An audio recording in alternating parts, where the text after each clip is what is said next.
पाक फौज के अंदर जो बंदा है इसका मतलब गद्दार है, ये कहता है ना, ये समझता है कि जो से ताल्लुक रखेगा वो गद्दार है। 2 दिन पहले मैं मरे कॉलेज अल्लामा इकबाल की जो तदरीस है, जो जहाँ से उन्होंने तदरीस हासिल की, उनकी लमगाह पे गया, उधर हजारों बच्चों से इंटरेक्ट किया, तो जो अगर वो मुझसे मिले तो क्या इसकी मंतक के मुताबिक तो वो भी गद्दार है। वो तुम हो कौन, ये क्या सोच है, कहाँ बैठ के कौन सी फ्रस्ट्रेशन है तुम्हारे अंदर, कहाँ से तुमने ये इल्म हासिल कर लिया, किसकी तुम जुबान बोल रहे हो, तुम क्या पैगाम देना चाह रहे हो इस मुल्क को, तुम समझते क्या हो अपने आप को। लेकिन ये ज़हनियत के जो वो कहते हैं ना सिम्टम्स होते हैं ना बीमारी के, ये जो ज़हनी मर्ज है इसको, इसकी बीमारी के सिम्टम्स आपने पहले भी देखे थे। एक शख्स कौमी सलामती के लिए खतरे का बाइस बन गया। वो समझता है मैं नहीं तो कुछ नहीं, उनकी सियासत खत्म हो चुकी। तुम हो कौन, किसकी जुबान बोल रहे हो, तुम समझते क्या हो अपने आप को, तुम कौन हो जो गद्दारी के सर्टिफिकेट बांट रहे हो। DGISPR की प्रेस ब्रीफिंग, कहा असल बयानिया जहनी मरीज ने दिया। जहनी मरीज के ट्वीट की टाइमिंग देखें। इस जहनी मरीज के ट्वीट को अफगान और भारतीय मीडिया ने मिनटों में वायरल किया। ये जहनी मरीज पाकिस्तान के खिलाफ फर्जा सराई कर रहा है। आपको इजाजत नहीं देंगे कि आवाम को अफवाज के खिलाफ भड़काएं। जहनी मरीज की मंतक के मुताबिक जब भारत ने हमला किया ये होता है तो कशको लेकर चल पड़ता है। क्या वो बात करते हैं, ये तो कहता था कि खारजियों का पेशावर में दफ्तर खोल दें। जो अंदर बैठा हुआ जहनी मरीज है सुबह से लेकर शाम तक फौज के खिलाफ बातें करते हैं। तुम्हारी सुई फौज के खिलाफ क्यों अटकी हुई है, ये एक टेरर क्राइम है।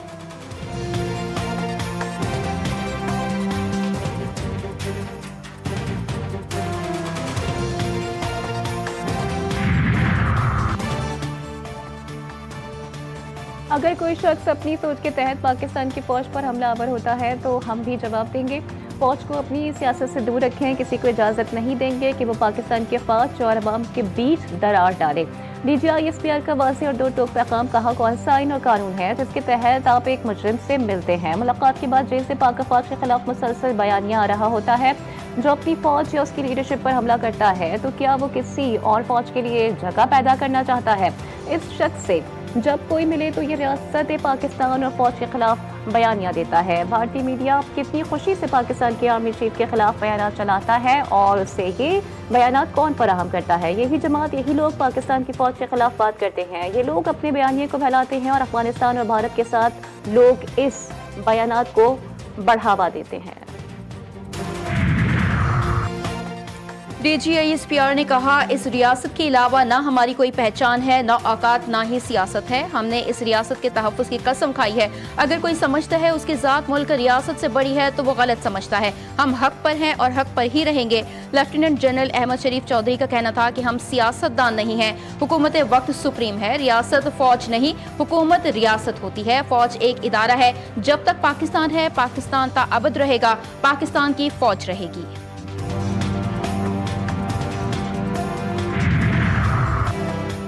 चीफ ऑफ डिफेंस फोर्सेस के हेडक्वार्टर्स का आगाज हो चुका है। DGISPR कहते हैं कि CDF की तैनाती पर सबको मुबारकबाद पेश करता हूँ। Chief of defence forces headquarters की बहुत अरसे से ज़रूरत थी। CDF के नोटिफिकेशन पर हर कोई 10 से 15 मिनट बाद ट्वीट करता है।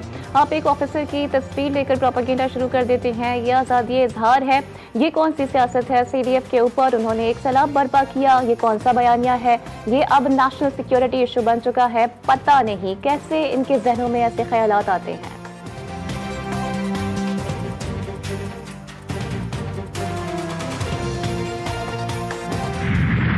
Field marshal Syed Asim Munir chief of defence forces तैनात। वजारत दिफा ने सदर मुमलिकत की मंजूरी के बाद चीफ ऑफ डिफेंस फोर्सेस की तैनाती का नोटिफिकेशन जारी कर दिया। फील्ड मार्शल सैयद आसिम मुनीर को आइंदा 5 साल के लिए चीफ ऑफ डिफेंस तैनात किया गया। Syed Asim Munir chief of army staff भी 5 साल रहेंगे। Air chief marshal Zaheer Ahmed Babar Sidhu की मुद्दत मुलाजमत में तौसी का नोटिफिकेशन भी जारी। इतलाक 19 मार्च 2026 से होगा।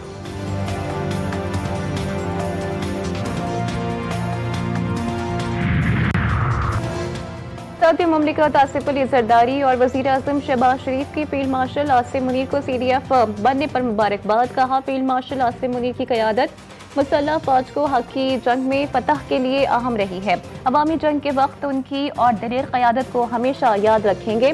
फील्ड मार्शल की क़यादत ने मुसल्लह फौज को मुत्तहिद किया। वज़ीर आज़म की मुद्दत मुलाज़मत में तौसी पर एयर चीफ को भी मुबारकबाद। सोशल मीडिया प्लेटफॉर्म एक्स पर लिखा air chief marshal Zaheer Ahmed Babar Sidhu की क़यादत में पाक फ़िज़ाइया ने पेशेवराना महारत से दुश्मन पर बरतरी दिलाई।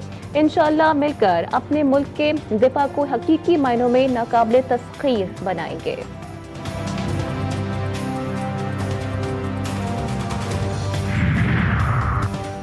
अल्लाह की रहमत फजल करम से फातिहीन ने कौम और मुल्क को तारीख साज फतह से नवाजा। कौम वतन के मुहाफिजों की लाजवाल खिदमत के एतराफ़ में सिपह सालारों को एजाज से नवाज रही है। वजीर दिफा ख्वाजा आसिफ का एक्स पर बयान, लिखा field marshal Asim Munir, air chief marshal Zaheer Ahmed Babar को मुबारक हो। कौम को अपनी बहादुर अफवाज और आपकी क़यादत पर नाज है। जो समझते थे 18वीं तरमीम गलती थी, उसकी मिसाल NICVD है। हमने साबित कर दिया है कि वफाक की हुकूमत के बगैर ये इदारा चला सकते हैं। वफाक की मुश्किलात हम सब की मुश्किलात हैं। चेयरमैन पीपल्स पार्टी बिलावल भुट्टो कहते हैं, पिछला वजीर आज़म शहर शहर जाकर कहता था वफाक दिवालिया हो चुका है। हम वफाक के लिए टैक्स जमा करने के लिए तैयार हैं। NICVD दिल के इलाज का दुनिया का सबसे बड़ा नेटवर्क बन चुका है।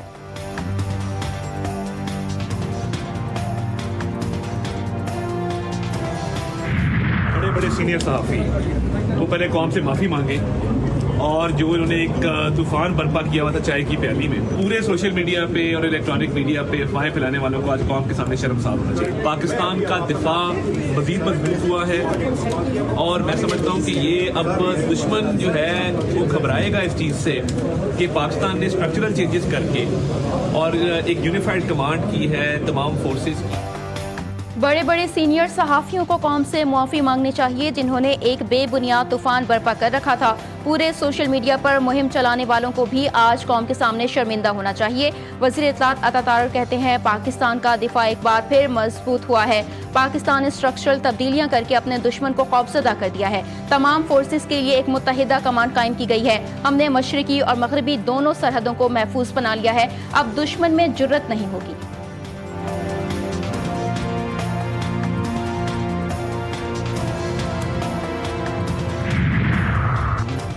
पाकिस्तान और अफगानिस्तान के दरमियान सऊदी अरब में मुज़ाकरात, दफ्तर खारजा का लाइलमी का इजहार। तर्जुमान ताहिर अंदराबी कहते हैं कि सऊदी अरब में पाक अफगान मुज़ाकरात से मुतालिक मीडिया रिपोर्ट्स देखी। इन मुज़ाकरात से मुतालिक हमें कुछ इल्म नहीं। पाकिस्तान तुर्किया सदर की सालसी की पेशकश का खैर मकदम करता है। पाकिस्तान मुज़ाकरात के लिए भी तैयार है। पाक अफगान बॉर्डर को सेल्फ डिफेंस की बुनियाद पर बंद कर दिया गया।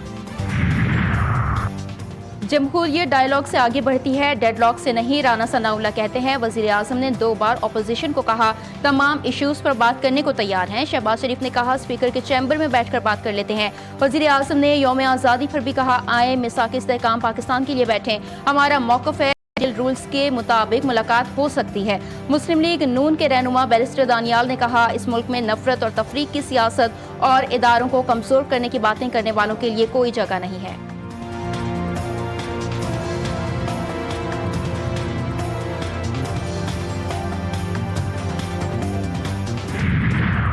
PTI रहनुमा मिर्जा शहजाद अकबर इश्तिहारी करार। इस्लामाबाद की अदालत का तहरीरी ऑर्डर जारी, वारंट गिरफ्तारी जारी करने का भी हुक्म। शहजाद अकबर मुतअद्दिद बार तलब करने के बावजूद अदालत में पेश नहीं हुए।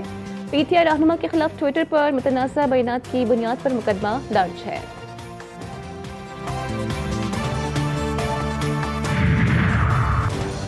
सानिहाय 9 मई के 3 मुकदमात में बड़ी पेशरफ। लाहौर की इंसदाद दहशतगर्दी अदालत ने PTI रहनुमा उमर अयूब की दरख्वास्त जमानतें खारिज करने का हुक्म दे दिया। हाजिरी मुआफ़ी की दरख्वास्त भी मुस्तरद। 9 मई के 4 मुकदमात में लाहौर की इंसदाद दहशतगर्दी अदालत ने शाह महमूद कुरैशी को ज़ाती हैसियत में तलब कर लिया। सुप्रिटेंडेंट कोर्ट लखपत जेल को मरासला जारी। ऑडियो लीक केस में अली अमीन गंडापुर के नाकाबिले जमानत वारंट गिरफ्तारी जारी।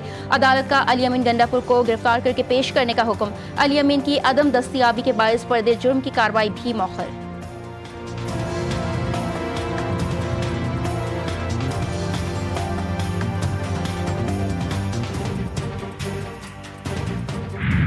हमारे पोर्ट पे EV बसेस उतर चुकी है जो कि एक नई बसेस है। हमारी कोशिश है कि हम टोटली यहाँ पे जो भी बाकी बसेस है ना उनका हम खात्मा करें, और उसके लिए हमने ट्रांसपोर्टर हजरात से भी रैपिडली हमारी टीम्स मीटिंग कर रही है कि हम चाह रहे हैं उनको कि जी वो जो बाकी बसेस है इसको वो बंद करें। गवर्नमेंट उनको इंटरेस्ट फ्री लोन भी देने के लिए तैयार है। जिन रूट्स पर पीपल्स बस सर्विस चल रही है वहां प्राइवेट बसें बंद करवा रहे हैं। सीनियर सूबाई वजीर का ऐलान। सिंध असम्बली में इजहार ख्याल करते हुए शर्जील मीमी ने कहा हम प्राइवेट बसें जबरदस्ती बंद करवा सकते हैं लेकिन ऐसा नहीं कर रहे। हुकूमत ट्रांसपोर्टर्स को सूद फ्री कर्जा देने को तैयार है। हमारी कोशिश है सिंध से बाकी बसों का खात्मा करें। ट्रैफिक मैनेजमेंट के लिए केस टू केस स्टडी करना होगी। ट्रैफिक कवानीन सख्त से सख्त करने होंगे ताकि हादसात में कमी वाक़ हो। हम ऐवान और आवाम को जवाब दे हैं। बेहतरी के लिए सबको मिलकर काम करना है।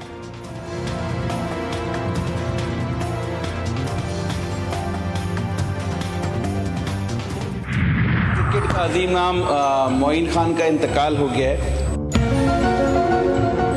उनके लिए मोइन खान?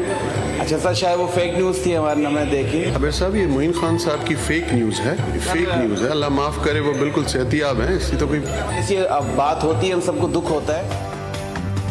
मोइन खान के इंतकाल की जाली खबर। MQM के साबिक कायम-खानी ने सिंध असम्बली में मग़फ़िरत की दुआ की दरख्वास्त कर डाली। ऐवान में मौजूद अरकान ने फौरी तौर पर उन्हें रोकते हुए बताया कि क्रिकेटर मोइन खान के इंतकाल की खबर गलत है। स्पीकर ने भी साबिक कायम-खानी को गलत खबर के बारे में आगाह किया, जिस पर रुकन असम्बली ने उठकर माज़रत की।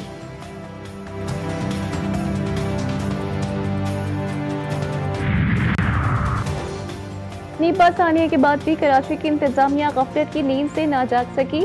शहर काइद में खुले मैनहोल्स में बच्ची के गिरने का एक और वाकया सामने आ गया।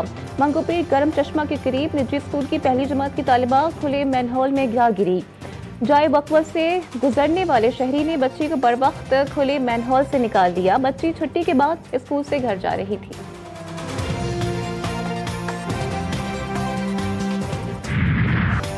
कराची के लांड्री प्रोसेसिंग जोन की फैक्ट्री में लगी आग से फिर शोले बुलंद। फायर ब्रिगेड की गाड़ियां आग पर काबू पाने में मसरूफ। फायर ब्रिगेड हुकाम के मुताबिक फैक्ट्री में कूलिंग के अमल में मजीद वक्त लग सकता है। जाली वीज़ों के धंधे में मुलव्विस माफिया के खिलाफ मुअस्सर क्रैकडाउन का हुक्म। वफाकी वज़ीर दाखिला मोहसिन नकवी और वफाकी वज़ीर समंदर पार पाकिस्तानी चौधरी सालिक हुसैन की ज़ेर सदारत ख़ुसूसी इजलास। जाली दस्तावेज़ात पर बैरून ममालिक जाने वाले मुसाफिरों के खिलाफ शिकंजा सख्त करने का फैसला। वफाकी वज़ीर ने 7 रोज़ में हतमी सिफारिशात तलब कर ली। मोहसिन नकवी कहते हैं गलत तरीकों से लोग बाहर जाकर मुल्क की साख मुतासर कर रहे हैं। इमिग्रेशन रिफॉर्म्स का मकसद आवाम को सहूलत फराहम करना और आलमी साख बेहतर बनाना है।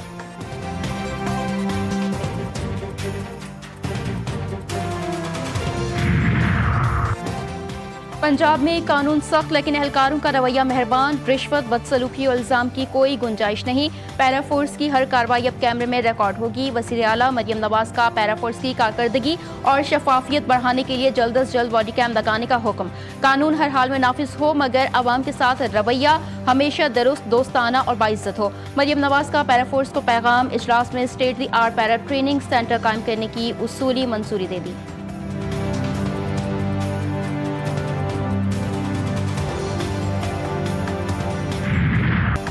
बहादुरी और जवा मर्जी की अजीम दास्तान शुजात मक्कार दुश्मन भी बढ़ता है हैरत में मुब्तला। दिल्ली के माज पर फाते मेजर मोहम्मद अकरम शहीद। निशान हैदर का 54वां यौम शहादत आज मनाया जा रहा है।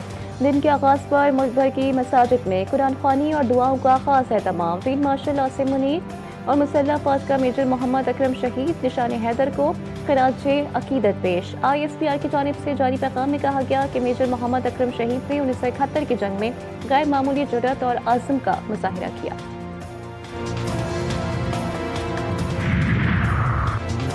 रूसी सदर व्लादिमीर पुतिन 2 रोज़ा दौरे पर भारत पहुंच गए। नई दिल्ली एयरपोर्ट पर भारतीय वज़ीर आज़म ने इस्तकबाल किया। मोदी और पुतिन गले मिले, हाथ मिलाया और एक ही गाड़ी में सवार होकर रवाना हुए। तिजारत, तवानाई, दिफा और आलमी सियासत पर बामायनी मुज़ाकरात मुतवक्के। दोनों मुल्कों के दरमियान कई अहम मुआहिदों पर दस्तखत का इम्कान। पुतिन और मोदी कल इंडिया रशिया एनुअल समिट में शिरकत करेंगे। दुनिया भर की नजरें इस सरबराही इजलास पर मरकूज। अमेरिकी सदर डोनाल्ड ट्रंप ने एक और जंगबंदी करवा दी। व्हाइट हाउस में रवांडा और कांगो के दरमियान अमन मुआहिदे पर दस्तखत हो गए।